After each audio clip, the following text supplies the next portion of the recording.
Okay, well, hello everybody. Thank you for joining us today. My name is Clay Malcolm here at Advanta IRA, and I'm joined by Peter May and Ross Rubin today, my experts in the financial planning world. And so we're going to be bringing you some information about self-directed IRAs, a little bit about how IRAs integrate with an overall financial strategy. And then Peter and Ross were kind enough to come on today to talk a little bit about the way that alternative assets kind of combine and meld with an overall financial strategy, and how do you deal with that through a life cycle of an investment, or through your own life cycle. Eventually I think we're going to drill down as far as some specialized information in Delaware statutory trusts and 1031 exchanges, but we'll start out a little bit broadly. But I know that part of the reason that I was excited about this presentation was because sometimes those of us who are investing in alternative assets feel like it might be hard for us to get financial planning advice and be able to talk to experts about how do we handle our assets, what's the lifespan. So Peter and Ross, thanks a lot for joining me today, and I appreciate you being here. Glad to be here, Clay. Absolutely. All right. Well, I'm going to start off, for those of you in the audience, I'm going to start off with a little bit of self-directed IRA information and about how that kind of works in your overall financial strategy. And then I'm going to turn it over to Peter and Ross, and we're going to have a little bit of conversation to kick it off, but Ross is going to lead us through most of the rest of the presentation, and then we will have Q&A at the end. So if you have questions, please feel free to type them into the questions box. It should be on your console for GoToWebinar, and you can start typing them in whenever you have them. If we happen to answer it during the presentation, no harm, no foul. But please do feel free to type those in. We'd love to take questions at the end. And let's go ahead and get started with the IRA part. Okay, so I'll just mention that all the information we're going to give today is for education purposes only. At Advanta IRA, we do not give tax, legal, or investment advice. We don't advocate any particular investment vendor or investment scenario. And we certainly encourage you to bring your financial team with you when you are doing the due diligence on any kind of assets.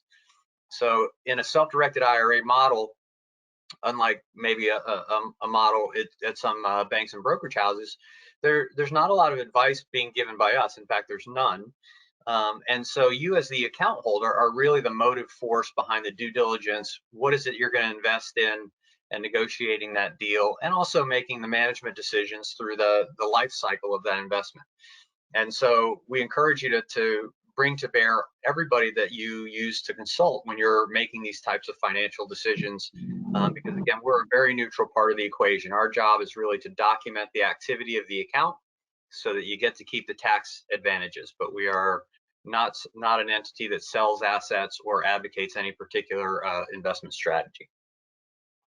And at Advanta, we do pride ourselves on customer service, making sure that that you have a team that you can get a hold of. Everybody gets a two-person team in Advanta. Myself is kind of the education person and onboarding, and then you also get a back office account manager, and that two-person team stays with you through the life of your account with us. You have our email, you have our phone number. We're happy to talk to you. Advanta is kind of a medium-sized company in the self-directed IRA space at about 1.8 billion of assets that we do the administration for. And I think that puts us in a nice position to where we've seen everything and know how to handle all kinds of circumstances. But we're not so big that you don't get, again, a personalized team for your individual investment strategy and life cycle of your account. All right, so let's talk a little bit about IRAs, self-directed IRAs, as they relate to your overall financial world. And I'm going to talk about it in a way that's a little bit more conceptual than I do sometimes, just because I think that what we're talking about today is thinking about the entire life cycle of the investments and how they fit into the rest of your financial world. So I'll just start with kind of the deal that the IRS is offering us.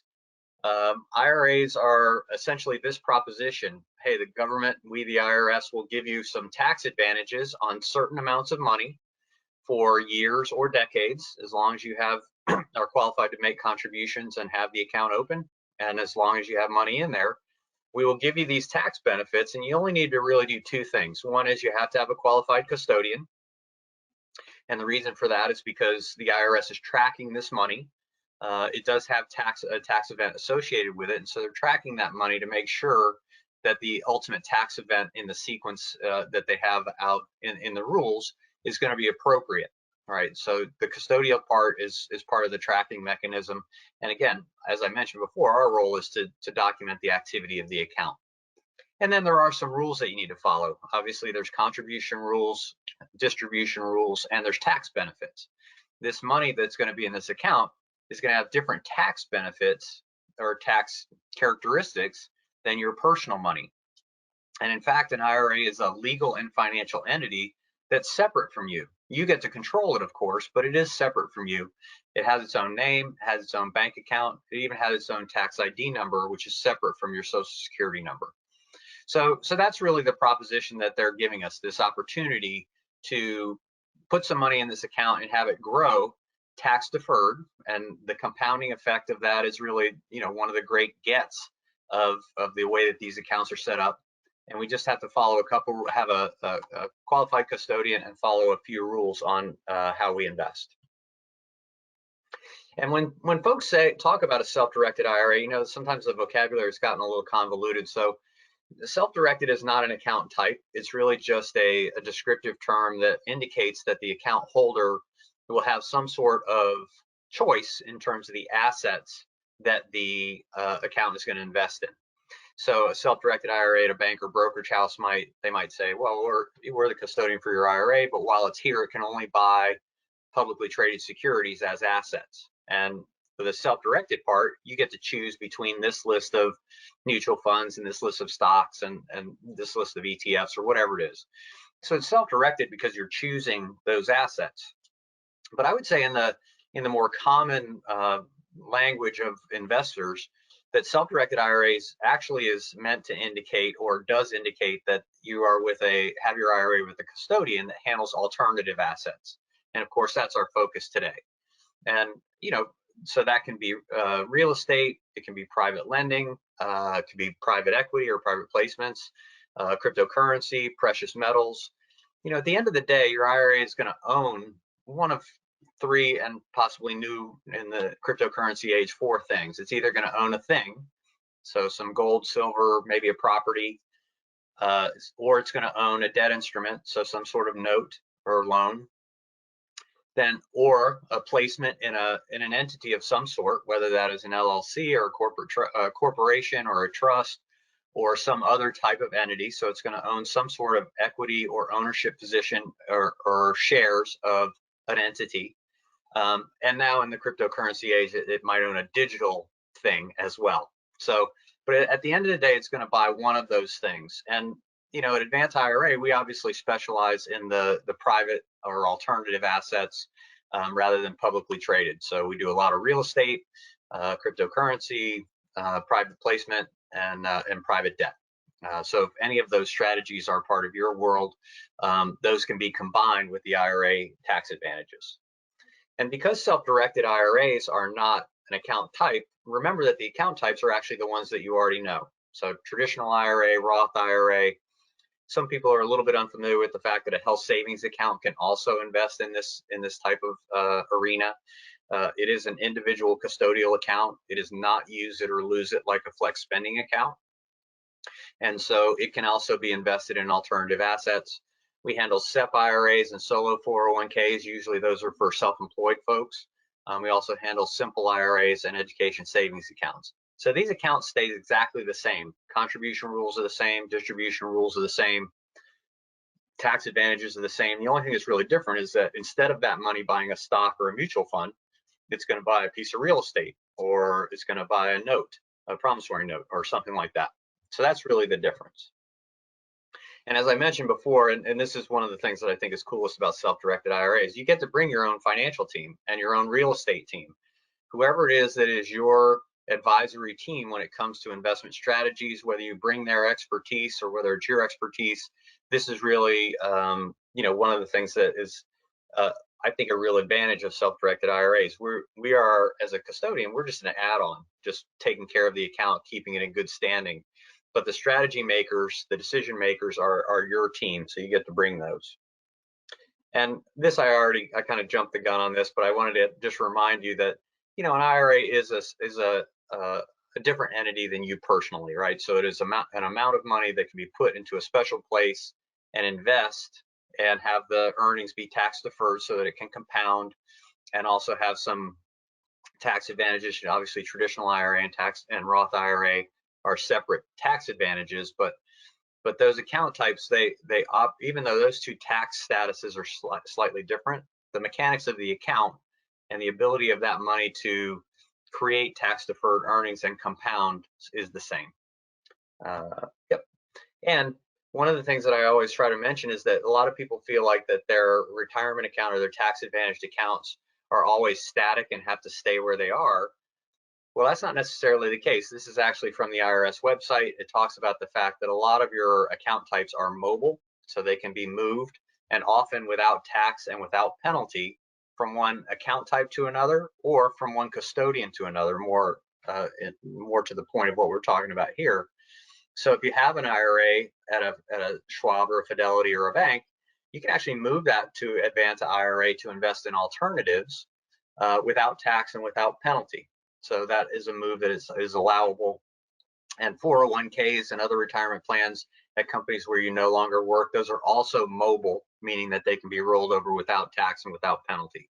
So the idea of taking an inventory of what you have in your tax advantaged account world and deciding whether that's where you want it, and if those accounts are invested in the assets that you want to be invested in, that's a great exercise to kind of kick off the idea of, how do I want my IRA money deployed or my tax advantage money deployed?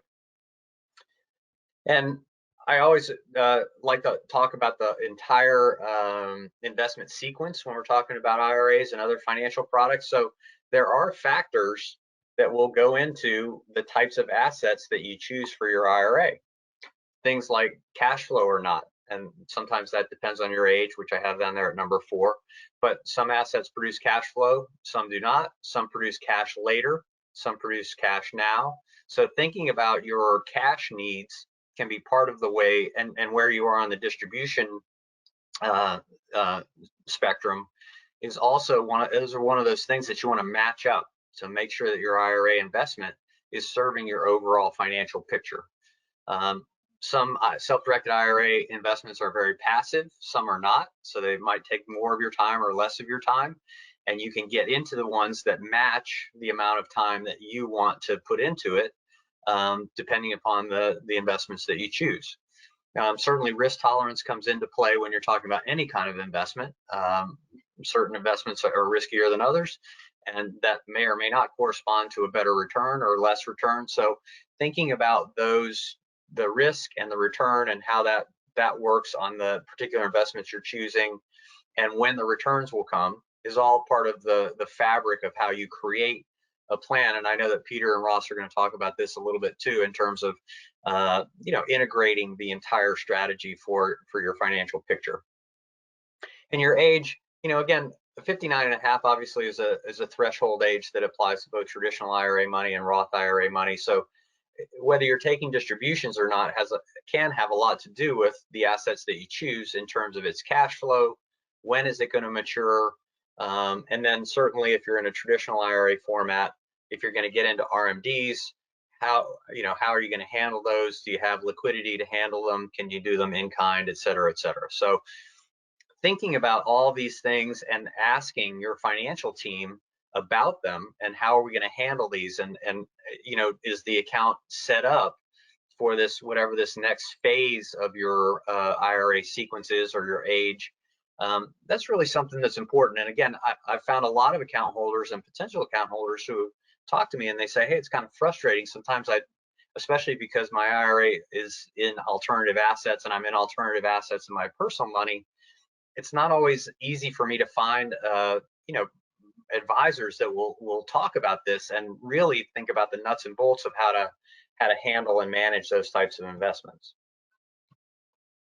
And I'll just went a little bit too fast there. So I'll just say that the process for getting into a self-directed IRA, if you want to have your IRA invest in alternative assets, is pretty easy. You'd open up an account with us. It takes about 10 or 15 minutes to fill out the application.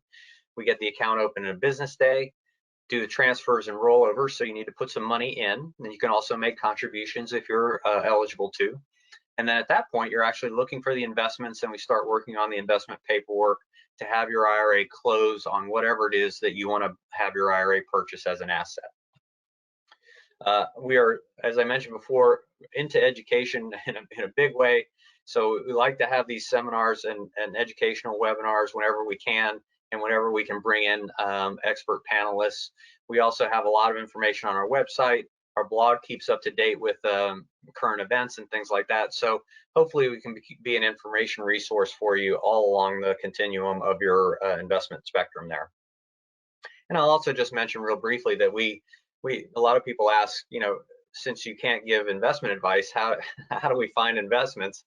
And so we did create a forum. It's every other Friday at noon Eastern time for investors and investment providers and investment professionals to all get together and to be able to network, introduce themselves, talk about where they are, what they're doing in the investment world, and see if there's any kind of synergy that occurs in that event. It's free. There's no obligation. You can register on our website, so please do feel free to avail yourself of that resource when you're thinking about getting into the self-directed IRA investment world, or if you're already in it and you have looking for your next investment. That's often when we see folks come in and visit this networking event. Okay, so that was a kind of a brief zoom through some of the conceptual things that go into self-directed IRAs, and hopefully I kind of place them in a tapestry that for the person's overall financial picture. And I'm now going to actually give Ross the screen so that we can get his content up there. And I also just kind of wanted to introduce you guys. Ross, did you get the thing? Did not. Here it goes. Yeah. There it goes. One moment. Okay.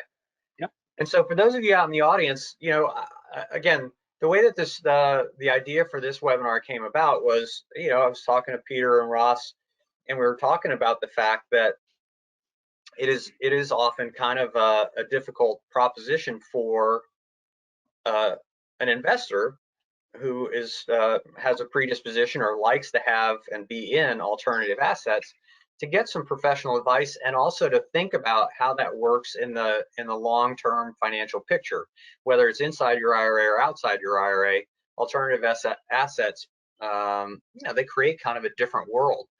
And so, Peter and Ross, I was hoping that you guys could talk a little bit about, you know, introduce yourself, how you're situated in the kind of the financial world, and how you view alternative assets in that overall kind of spectrum. Yeah, definitely. Thank you, Clay. I'll go first and jump in here.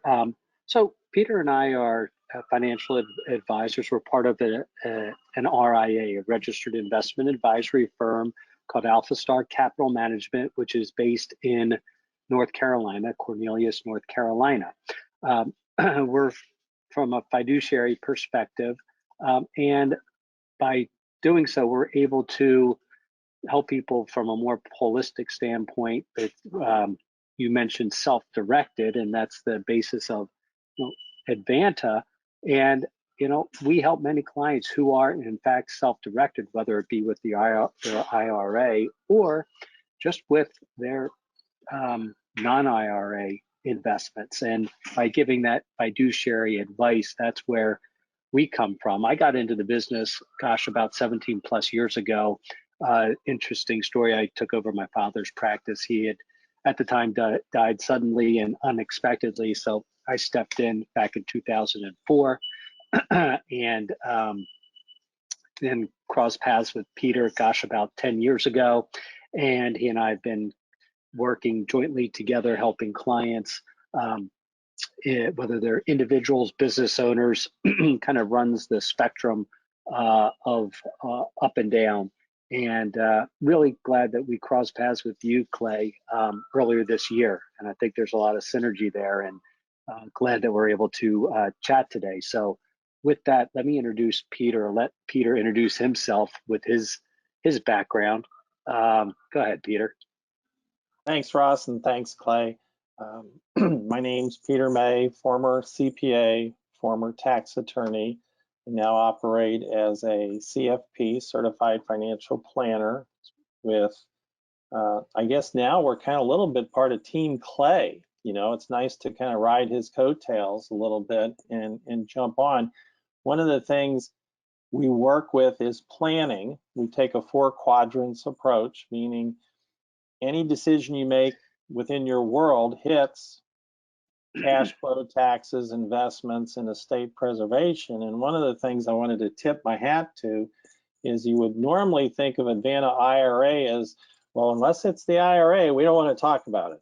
We don't want to we don't want to go into some of those things. And planning really is the cornerstone of what makes all this work, whether it's inside your IRA, outside your IRA, the timing of it, and all those aspects go into it.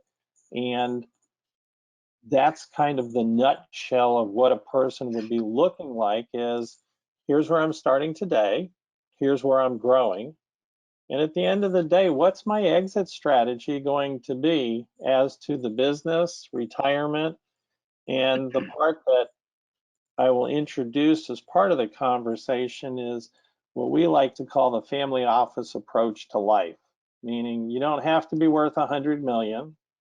You know, you can only be, you may only be worth 10 million like, you know, Clay, so he needs some of that self-directed approach. So we'll work with that. But it's taking a mindset of generational approach to wealth and impact on yourself, your family, and your heirs. I hope that wasn't too broad, but there's a number of things that come into play here.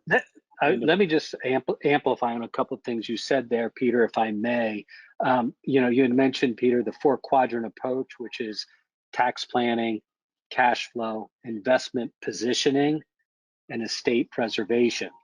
You know, I guess what I want to make sure to convey with folks that are attending is we're really helping coordinate across those 4 quadrants, those 4 categories, because we don't give tax advice. We're financial advisors.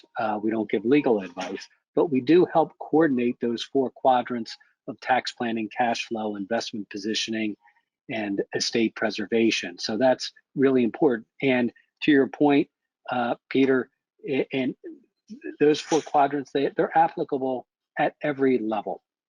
Whether you know you have you know 100,000, a million, 10 million, or above or anywhere in between. We help those all across the spectrum. So and everyone deserves that type of help. And just wanted to amplify on that before we get into it. So that sums it up, Clay, for an introduction. Is there anything that you would want to address before we jump into the presentation? Well, I just thought that I would say, you know, and again, going back to our conversation about putting this together, we do really, I encounter a lot of folks who are, you know, they're not the super uber wealthy. And so when you guys started to talk about the family office approach, even for those of us who are just kind of in the, you know, regular financial world, I was very curious about when you guys talk to somebody, do you ask them questions about all of those 4 quadrants to kind of get a sense of where their whole picture is and what's in their self-directed IRAs? I know that I had talked about taking an inventory of your tax advantaged accounts. Is that something that you guys do as well when you start working with somebody? I'm going to color commentary on this one.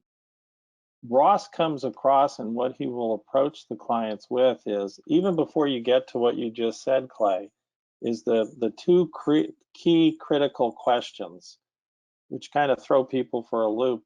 Question number 1 is, what's your current reality? What is it? What's your reality? And it could be all over the boards. And then he follows it up with the wonderful kidney punch closing argument piece, which is, what's your ideal? And they're like, huh? And it's, well, it's not being 66 and having 2.7 million in the bank. Now, money gets you to certain things, but that's not your ideal. From every psychologist, psychiatrist, and just person I've talked to, where do you want to be? What do you want to do? And that then lays into some of the detailed questions, Clay, that you're doing of, you know, what are some of the specificities and the specifics of it? Ross, I'll hand it back. Yeah, no, you nailed it, Peter. I like to say that the first conversation we have is probably the most non-financial financial conversation that one would ever have, and we do drill into those points that are more qualitative than quantitative. The quantitative, of course, is important, and we do address that within the 4-quadrant approach, and also really do some deep due diligence into that to make sure we capture everything full scope to answer your question, Clay. And so it sounds like, and I got a chance to preview the presentation, so I was really interested in the details, and it sounds like we're going to focus a little bit, well, not a little bit, we're going to focus on some real estate ideas and how, exit strategies, and some of these are tax strategies as well. They're kind of an amalgamation of stuff. So I'm going to go ahead and let you guys run with that for a little bit. And again, for those of you in the audience, please feel free to type your questions in the questions box, and we'll get to them after a little bit of content here. And I'm going to turn it over to you guys. All right, great, Clay. And feel free to chime in, Clay, if there's any questions that pop up or something that needs clarification as we go. So you see on this page, it says DST Sherpa, find your exit, find your strategy. DST Sherpa is a DBA that Peter and I created under our RIA firm, Star Capital Management. And really, that's what we want to talk to you all about today, are DSTs, Delaware Statutory Trust. But before we get into it, the ubiquitous and disclosure page, the first sentence kind of encapsulated, but I'll give you a few seconds to read the entire page. And the information, suggestions, and opinions included in this material is for informational purposes only and cannot be relied upon for any financial, legal, tax, accounting, or insurance purposes. And the normal typical disclosures follow here, and we'll make a copy of this presentation available to those that are interested. Our information's here. I think we covered that in our introduction, but our contact information is included here as well. What we wanted to talk to you about today in the world of DSTs, Delaware Statutory Trust, we're going to do an overview. What is a DST? Well, there's a hint there, number 3, 1031 exchanges, a brief review, talk about some of the DST nuts and bolts, some scenarios, and next steps, and an appendix that is chock full of information that is good resource for you all. So I'm going to and Ross, I got two quick things, if you don't mind. So one is, there's a question about where are you guys located and where do you practice? Yeah. Is that so? Yeah, no, perfect. I'm glad you brought that up. Although our firm is located in North Carolina, Peter and I are both outside of Philadelphia, in the greater Philadelphia area. And we're really nationwide in our practice and have clients really up and down the, coast to coast and pretty much everywhere in between. So doesn't really matter where you're located. We certainly can talk to you and help you out. And then secondarily, I was going to ask you, and I don't want to jump ahead too far, but how did you guys get interested in the problem of kind of dispensing with our real as investors, our real estate assets, and learn and decide to become have a specific kind of concentration on DSTs? Yeah, no, I mean that's a great question. I'll give you my perspective, and I'll ask Peter to chime in with his perspective. But what we saw is, over the past, 15 plus years, look, we're all 15 years older than we used to be, right? Which is a good thing. But with that, many Americans, they own investment real estate, and typically that real estate has appreciated over that time period. And if one was going to sell that real estate, there comes along a hefty price tag with taxes that Uncle Sam levies, along with, depending on your state, taxes there potentially. So, we discovered the DST about 4 years ago. The DSTs have been around since 2004, but really have taken off about 5 years or so ago. Because remember, 2004, and then what happened in 2008, and it's taken a while for property values to recover, and now they've just exploded. Obviously, I don't have to tell anyone that, just from what we're seeing across the country. So there is a huge potential tax liability sitting there, and the DST is one way as an exit strategy for those that are interested in exiting, or as the slide says, retiring from investment real estate, or if there's a 1031 that there's excess boot, as they call it, to help shield that from taxation, help to defer that. So that's my perspective. Peter, what are your thoughts? So way back when, in the beginning of my career, people had asked at different times, well, what do you do? And for me, working in the family office world and also working in the business world, meaning privately held businesses, business succession is really, risk mitigation and solving problems. So what do you do? Well, I'm a problem solver. Anytime you get into a deal, you have to be looking at how you're going to get out of it. And this is when I say it dovetails into the whole family office generational approach. When your child is born into the world, you're thinking about college, you're thinking about potential weddings, other things. But when it comes to business and people's investments, they get so caught up in accumulating that they don't look at how do you deflate the balloon? How do you move it to the next generation? How do you make these things happen? And the DST, number one, is legislative law. It's not a solution. It's not an opinion. It's not this. And it allows people similar, Advanta IRA. Did you know you could own real estate in your IRA? No. Well, did you know that there's an exit strategy for your real estate? Didn't know that. Well, 1031s. Well, 1031s can have headaches. A DST, a Delaware Statutory Trust, that we'll get into some of the details, solves a problem. It doesn't cure anything, but it solves a problem that many people who are investors have, and it gives them choices about how to move forward from this generation to this generation to the next generation.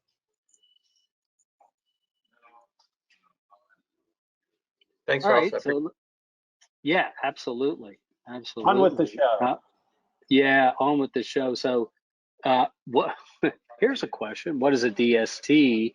And let's talk about where they, how they originated, and where they've come to date, and why are they here? And I know we touched it on a little bit, but Peter, why don't you fill us in on that? So, way back when, in 2002, 3, and 4, a bunch of smart people got together and they approached the IRS and said, if we do things a certain way, will we get 1031 protection? You sell building 1, you buy building 2. Well, what if you don't want to buy a second building? What if you want to buy a piece of somebody else's building? So I believe it was Inland Capital or another one of these providers went in front of the IRS, got a revenue ruling, 2004-86, that allows an owner of real estate to sell their one property and then acquire a percentage interest in another property. And by the provider doing it in specific ways, specific hoops and tasks, it qualifies as a 1031 like-kind exchange. And that's kind of it. Yeah, no, you gotta love that, and that really dovetails into, all right, just to level set everybody, what is a 1031? And I think we are in November. It's November 2nd, and I don't know the exact date, but I am aware that in 1921, in November 1921, 100 years ago, the Internal Revenue Code 1031 exchanges were part of the U.S. tax code. So happy anniversary, happy birthday, 1031. And as Peter said earlier, it's not a loophole, and where you cannot receive cash from the sale. And this is about investment property, not for your home, or it's not for a flip situation. And really, it's meant for taxpayers, and any taxpayer can take advantage of it. And here is probably one of the most important things. We're deferring. We're not getting an exemption. Now, there's a way under law where we can continue to defer. And then when we die, our heirs, our beneficiaries, get what's called a step up in basis. So that's one way to one workaround with the code. But Peter, is there anything else on this slide that you wanted to address as to history? No, it's been around for 100 years, and when I say a separate classroom or a separate thing, I'm sure Clay has his interpretations or viewpoints on 1031s and/or real estate and all the legislative mumbo jumbo that's going on right now.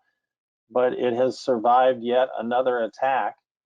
Don't think it's going away. It may be something that gets limited, but back to the financial planning and generational aspect, you need to know about it and what its capacities are. So depending on what the boys and girls in DC do, you at least know how to pivot.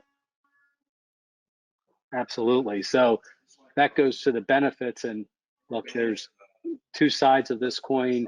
Is really for the investor, and then on the right side we talk about the benefits for the real estate industry, the real estate agents, as you see the National Association of Realtors. And I think we touched on these earlier, but deferral of capital gains, increased cash flow. Sometimes there are your property owners who might own multiple properties. There may be a handful that are overperforming, a handful that are performing, as expected, and there may be a smaller handful that are underperforming. And this is an opportunity to increase your cash flow, because remember, asset values have increased, and perhaps rents have not kept up with that increase commensurately. The 1031 allows for consolidation. You can consolidate multiple properties into one DST. It allows you to diversify by geography, by property type, relocation, that gets into geography. And, I'll let Peter talk a little bit about these last two bullets, because these are really in his wheelhouse, especially about estate planning and how we work with leverage in the DSTs. Absolutely. Thanks, Ross. So on the estate planning side, and this is one of the aspects, is most parents or grandparents think their kids want to be in the same business they're in. They want to have the same investments, and most of the time they don't. One started in the theater, the other went to business. You have 3 kids, they have 3 different things. So part of this is you've built this fortune. What's the exit strategy? And currently the exit strategy is die with it, get a step up in basis and then sell it, or try to transition it during your lifetime so that it's not at a forced sale. It's not a forced liquidation event. And so that helps from the planning aspect. And we've had a couple of clients that thought their kids wanted the real estate. They talked to them and found out, nope, they don't want it at all. Well, let's go from active to passive. Let's start the process so we can protect all this wealth that's being built. The second point on leverage is it allows you to, you have a property you bought for $100,000, you sold it for $1 million, but during the way you may have had $400,000 of debt. Well, that means you sell for $1 million, you pay the bank director $400, and now you have $600 of cash.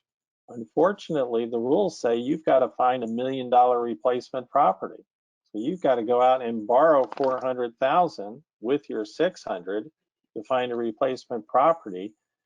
The beauty of a DST is many of them are levered at different ratios. So if you're buying into a DST that has 40% leverage, you're putting 600 of cash in and you're getting 400,000 of non-recourse debt assigned to your transaction. The beautiful piece is you're done because you gave 600,000 and you got $1 million worth of DST. Works great. And so Yeah, there's a number of leverages that we can go into in another discussion, but it provides the absolutely. ability to really make things work. Absolutely. And on just a footnote on that non-recourse debt is the fact that there's no credit checks and investors do not have to qualify for assuming that just comes with it with the DST. So well, you do have to qualify, meaning you do have to have 600,000 in order to qualify for that 400,000 of debt. I say that in tongue in cheek, but that's the beauty of it. Show up with your 600. That means you get the 400 in non-recourse, right, and you're home free. So that actually dovetails well into the next slide about DST nuts and bolts. In the first bullet, who can invest in a DST? And really, the qualification or the hurdle is accredited investors, and that's because DSTs are regulated by the SEC. And accredited investors, Peter, do you want to just describe what it for those who are not familiar, what it you have to be worth accredited investor is? You have to be worth $1 million outside of your home, so you can't do that. Your IRA cannot invest in a DST, which makes this something that is a dovetail that should be looked at when you're looking at real estate. Do I want it in my IRA or do I want it outside my IRA? The beauty of having it inside your IRA is you don't have to worry about taxes when you sell it. I think I see, Clay, you're smiling on that, which is, if you do it this way, there's certain advantages and there's certain limitations if you go outside your IRA. And so they're legal in every state. The duration of them is about 4 to 7. They cannot last more than 10 years, meaning if you invest in a DST, the provider, they are taking your money in and investing it because they're in effect flipping this DST. They're trying to make money off the growth and the cash flow. And can cash be used to invest in a DST? Yes, it can. Some people like it for certain reasons. My example would be you put cash into the DST, it grows in value. When you go to sell it, you now have 1031 protection. So now you either go to a new DST or you use it to buy a partial interest in a piece of property with somebody else, et cetera, et cetera. Yeah, and the example that I've seen is, maybe for someone who's just starting out, who, maybe only has 100,000 to invest, and they can't find a suitable property with their 100,000, and even if they could qualify for financing. So, the way to get it, invest in real estate and get on that 1031 train is one option is into the DST, which, by the way, $100,000 is typically the minimum investment in a DST. So I like that flexibility. So let's talk a little bit about property selection. And, first, I did want to highlight, what is our role, the role of DST Sherpa? Our role is as fiduciary advisors to make sure that a DST is in the investor's best interest first and foremost, okay? And by looking, again, taking that 4-quadrant approach, taking that holistic viewpoint and understanding of your fact pattern, as well as going back to what Peter said, the understanding your current reality, your ideal, all of that taking into account. You want to really make sure that DST is in your best interest, and if so, then part of our role is to help with the assistance of our sub-advisors, build a DST portfolio, potential portfolio for you, help you understand the different DSTs out there that become available on an ongoing basis, and see that through on an ongoing basis, and check in and update with you on a regular basis on understanding the different reports that come out and the tax reporting that DSTs generate. So, Peter, tell us a little bit about the types of properties and where they're located. I know we touched on some of this, but let's just knock these out. Yeah, typically the properties are located in tax advantage states, because then, you know, if you're trying to defer federal tax, you don't want to take on state tax. It can be Amazon box stores, it could be strip malls, it could be student housing. Think of all the different type of commercial and residential real estate that exists that people invest in, and those are DSTable. I could use that as a word. And so what people then are looking for, the beauty of them is it allows an individual to diversify geographically and by product type. So if you have, you know, I'll go to Clay, who may have a client that has a number of properties in their IRA, but they may have a number of properties outside. And if they want to diversify that portfolio, they may be taking some of the properties that have met their lifespan, and then they're looking to hand those off, recognize the gains, but defer the taxes so that they can do other things with it. The other component on it, you know, with the selection of it, let's say you have a property that's all cash, no debt. You may want to leverage and borrow out of that property, and then in year 2 or year 3, sell it, utilizing a DST that's highly leveraged. Now you've pulled the cash out of the deal. Again, this goes back to planning the 4 quadrants and making sure you've got a generational plan. And most people, when they say, well, I'm not big enough for a family office, or I'm not that complicated, if you got parents and kids, you've now met the complication threshold. Let's just cut it right there, because you're planning for them so that the assets are not, in my opinion, wasted on taxes. If you want to help balance the budget, if you want to help balance the political debt, go ahead and sell it and pay the taxes. I'm sure there's a few people that will love you, but that is not our specialty.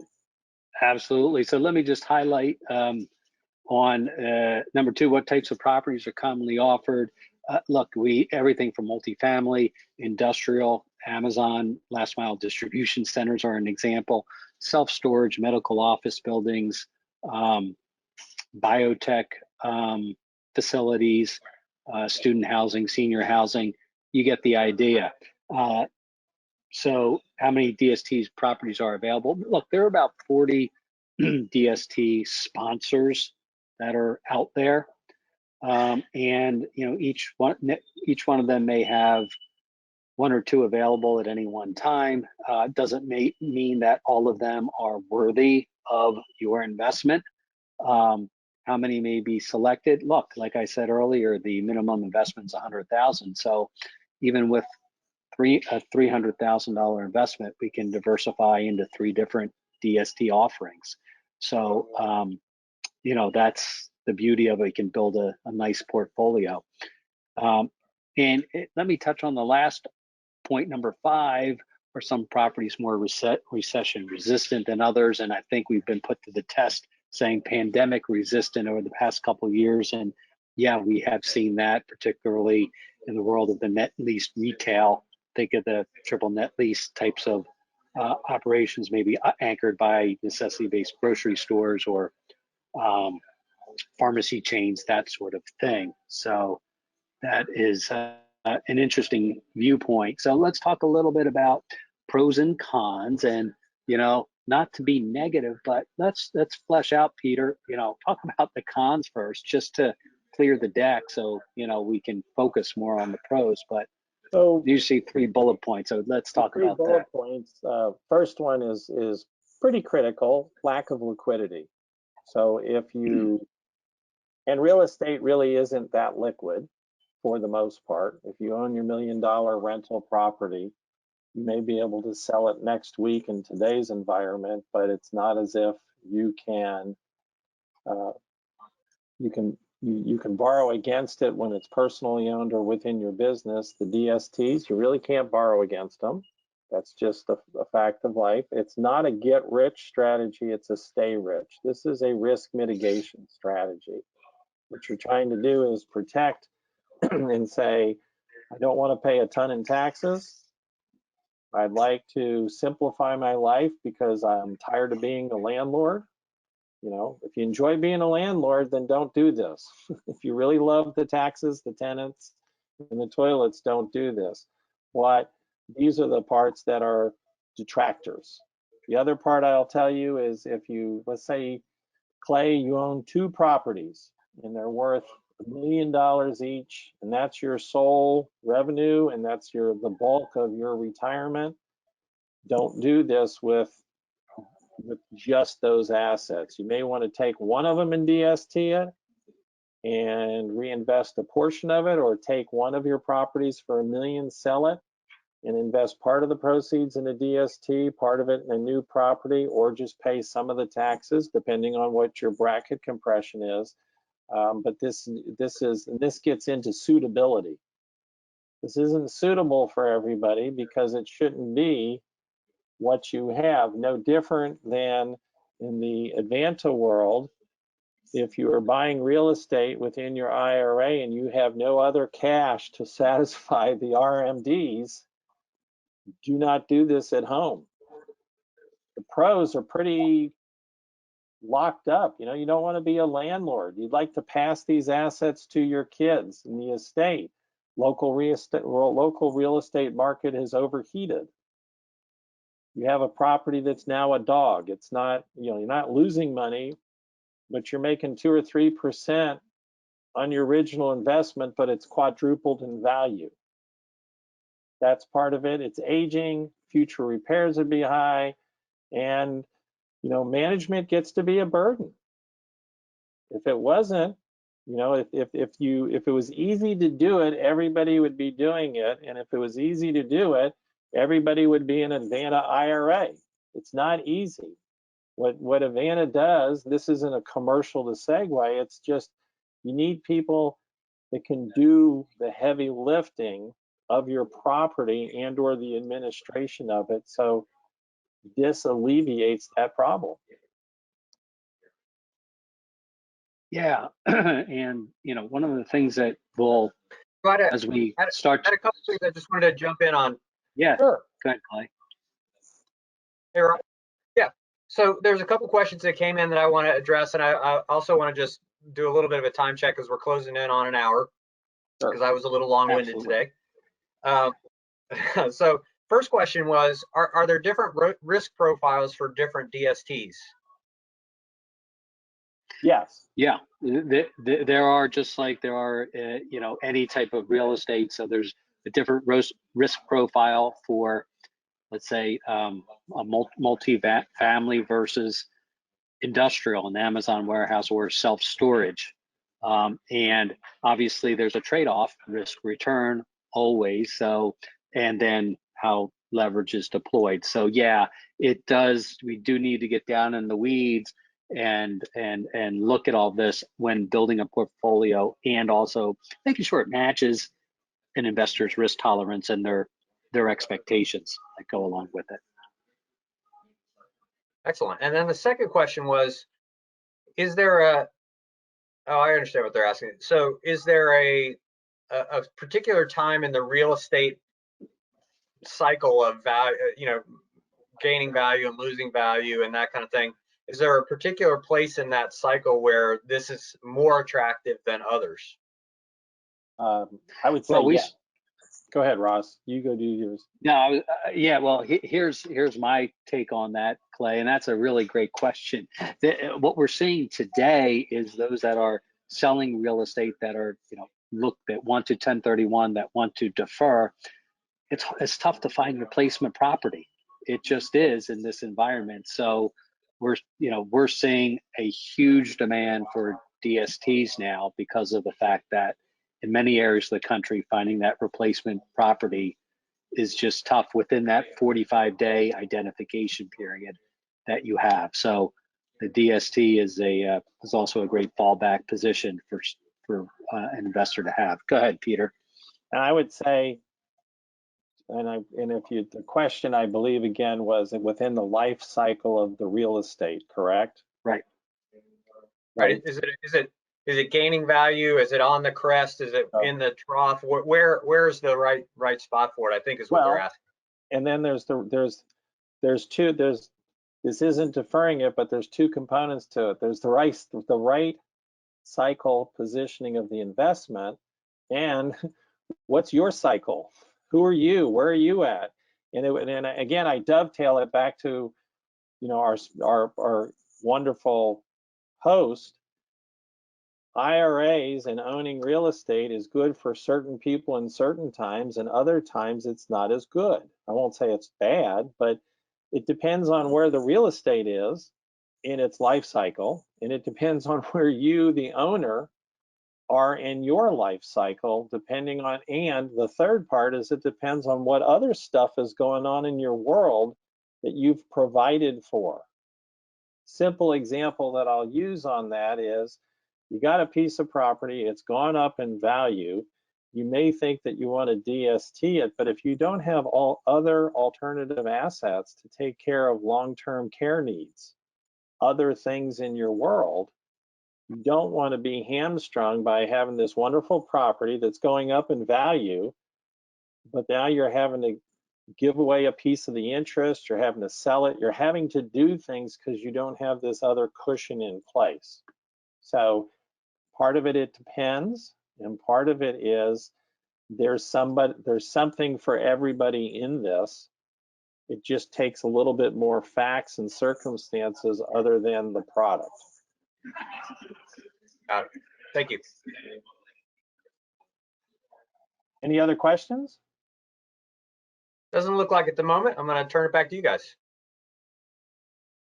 All right, well, given that we're at the hour mark, I think it's best to wrap up with this slide, talking about, scenarios. And I think we've hammered on this. It's about getting to know your individual fact pattern and identifying, recognizing what your opportunities are. And going back to what Peter had said, and Clay, what you mentioned in the last question, for example, that you may be an investment property owner in a resort area where the values have skyrocketed over the past 12 months or so, and you may feel, hey, I don't see myself going out to that resort area anymore, and I do feel that it feels a little toppy out there.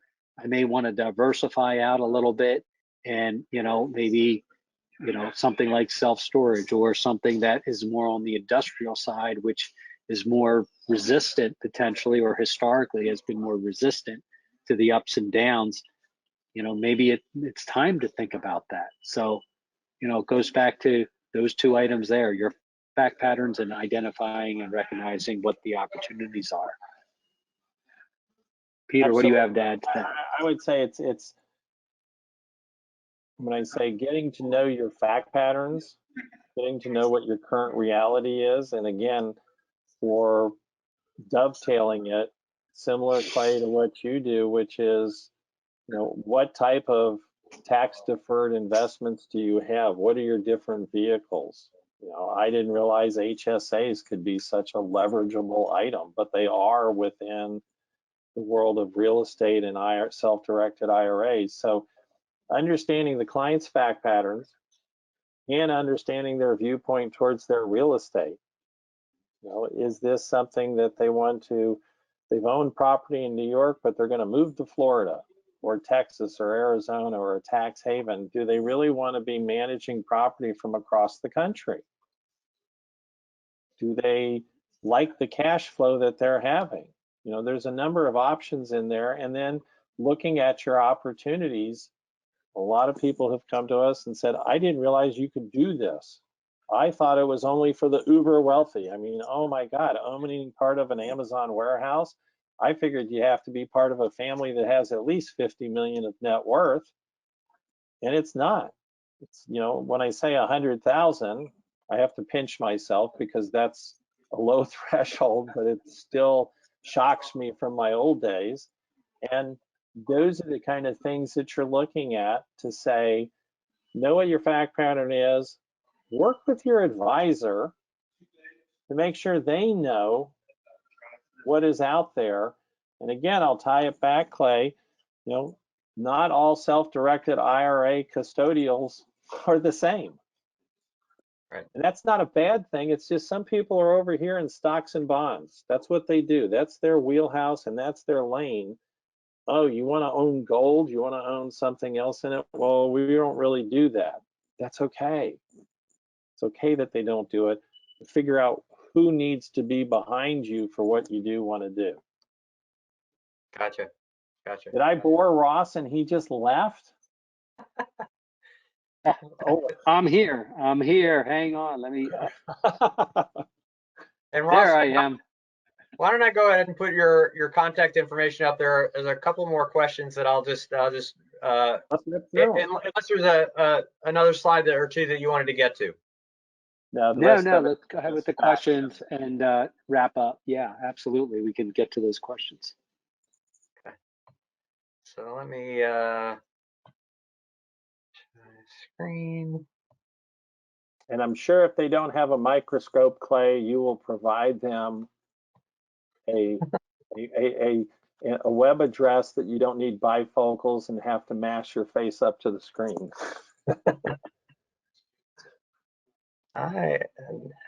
Do I have my screen back here? What am I doing? Yeah, we can see your screen. You can see it. And are you seeing we can see it with the form? Yeah, we see it. It's not in screen slideshow format, but we can see it. And if anybody out there is having problems, flood that 470 phone number and he will be sure. There we go. Beautiful. Okay, there we go. There we go.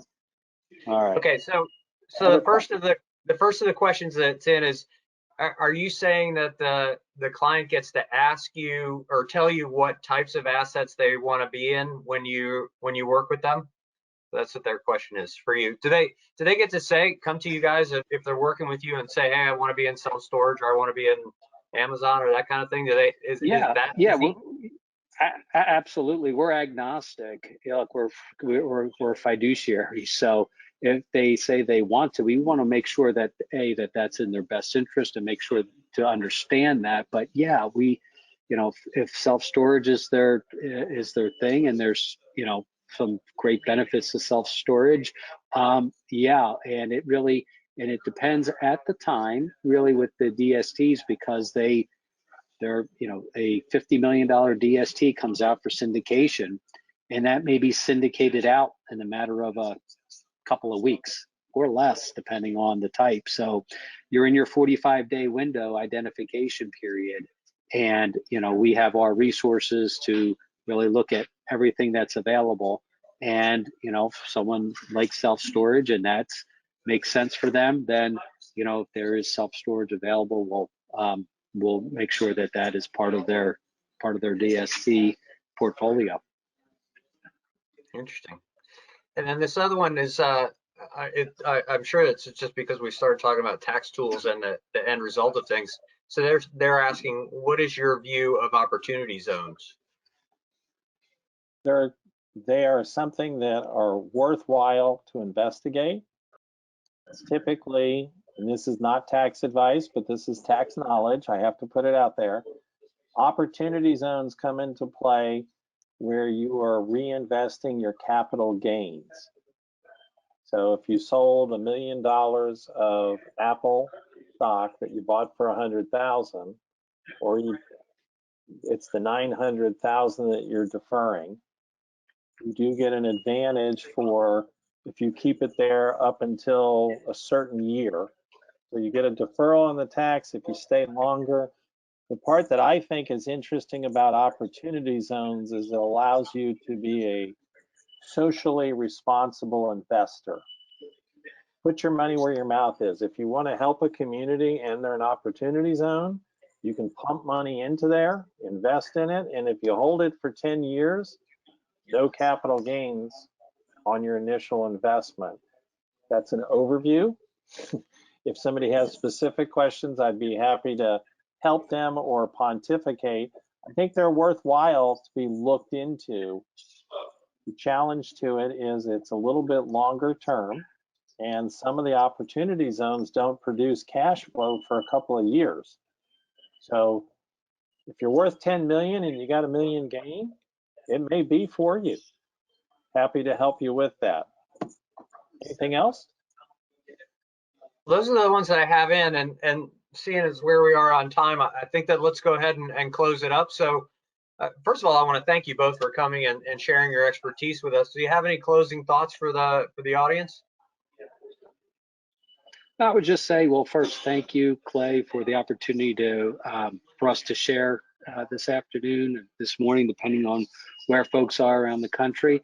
And again, we go back to the mantra of it's about your current reality, it's about your ideal, and really having the most non-financial financial conversation to start things off, and have that with yourself, have that with us.